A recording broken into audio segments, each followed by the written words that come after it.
Ever since minimalism, I've pretty much cut my possessions in half, including designer handbags, fine jewelry, and a lot of clothes. And truthfully, it has changed my life. With less visual clutter, I feel lighter and more energized. I've been using what I have a lot more, and I've also cut down on my spending. However, there are some dark sides of decluttering that not many people talk about, and I want to share them with you today. The first one is not decluttering in your own way. Especially when you're new to minimalism, it's easy to make the assumption that decluttering means an extreme makeover for your wardrobe overnight. A lot of books about minimalism tend to lean towards a very drastic approach for decluttering. For example, there's a book called Goodbye Things by Fumio Sasaki. It's a very inspiring book, and I've read it at least 4 times. Mr. Sasaki literally owns next to nothing.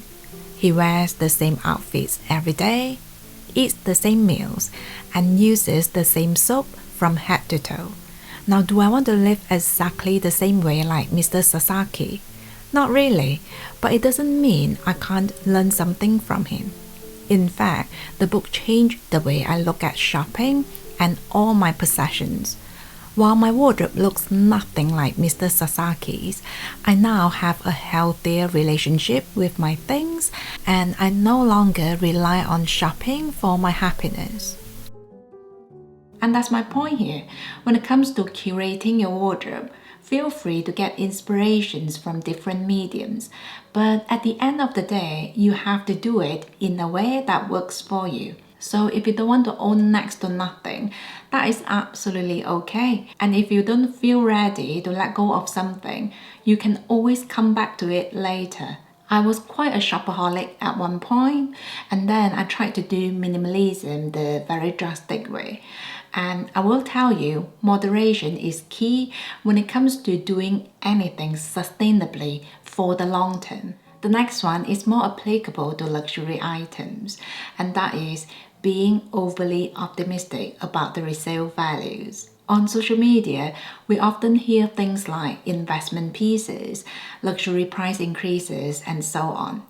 I used to get a false sense of security. I remember buying a Chanel handbag that I wasn't really crazy about because I thought I could always sell it if it didn't grow on me. Now, there's no denying that designer pieces do hold values better compared to high street pieces.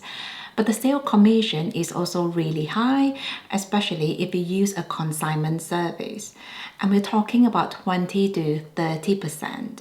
So if you're selling a Louis Vuitton handbag that costs a few $1,000s, the commission itself is a lot of money. It can be hard to swallow, but having a realistic picture about the resale situation has certainly helped to ease the process of downsizing for me. I now believe in buying luxury items to enjoy rather than trying to gain a profit later. To avoid paying the hefty commissions, I usually try to sell my pieces myself first. So whenever I want to let go of something, I'll put all the details on my blog. This way, I save a lot of time because I can refer anyone who is interested to my website instead of answering the same questions 50 times. And a quick mention for our sponsor today, Squarespace. I use Squarespace to build my website because it's so easy to use. I love that I never have to worry about any technical issues like plugins or updates. Everything is taken care of by Squarespace behind the scene, and I can just focus on creating my content. They also have an amazing selection of templates for everything, whether if it's for building a community, opening an online store, showcasing a professional portfolio, creating a blog, and so on and so forth.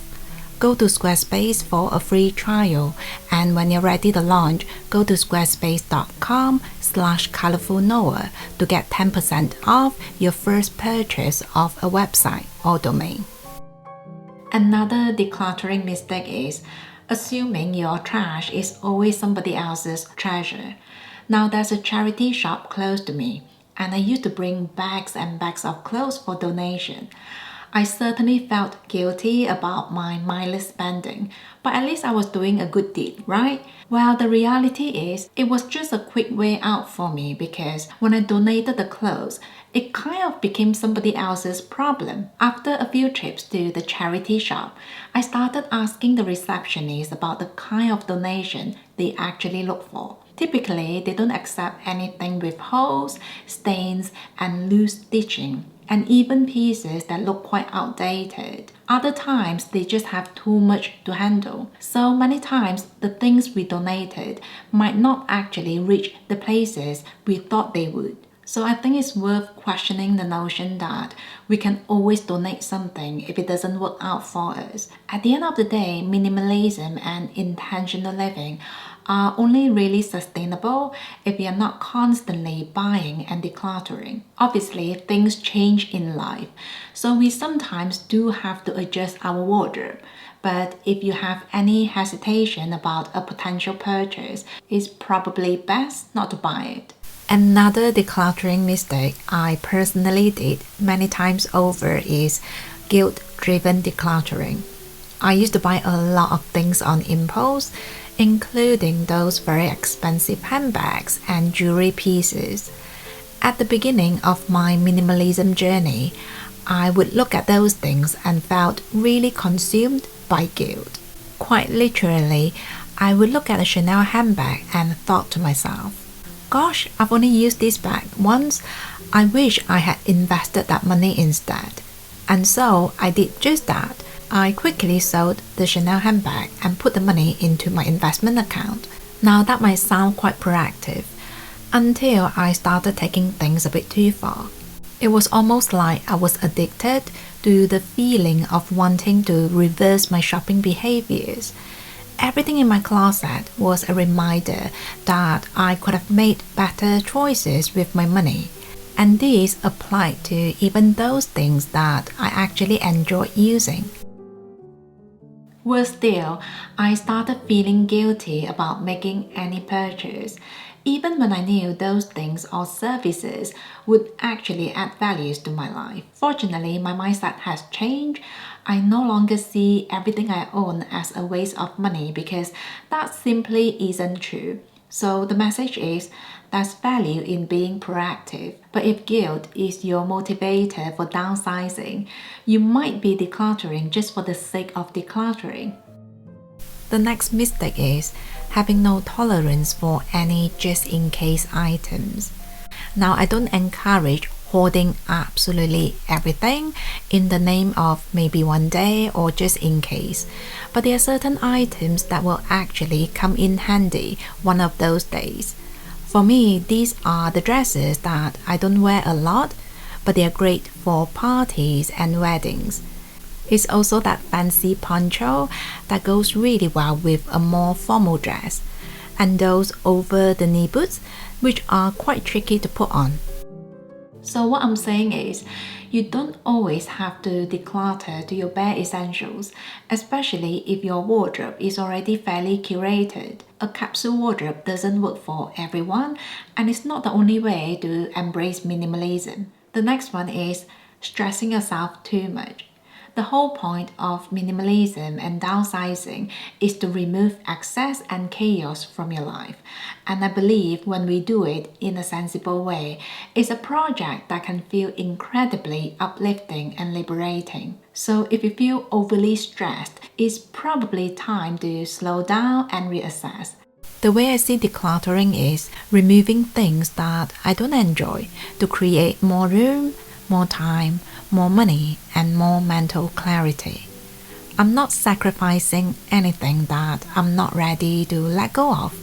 So my suggestion is try to see it as a form of self-care that will continue to serve you for a long time, rather than a project that you have to take on just because you feel obligated.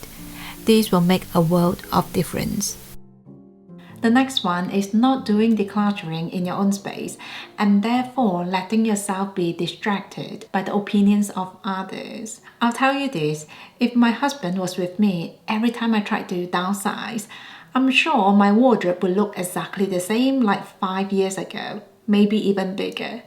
He just doesn't like me selling anything from my collection, and so I now do it when I'm on my own and no one gets upset. Another decluttering mistake is aiming for perfection, because there's no such thing. Minimalism is a lifestyle, not the happy ending that you arrive at when your wardrobe looks a certain size or shape. Change is the only constant in life, and your wardrobe has to be adjusted along the way. I think it's so much more important to be intentional rather than being obsessed with counting numbers. I hope this video will help you avoid some of the decluttering mistakes I've done myself, because I really believe decluttering is supposed to be liberating as long as we do it in a way that works for us. So that's it from me today. Take care and I will see you soon.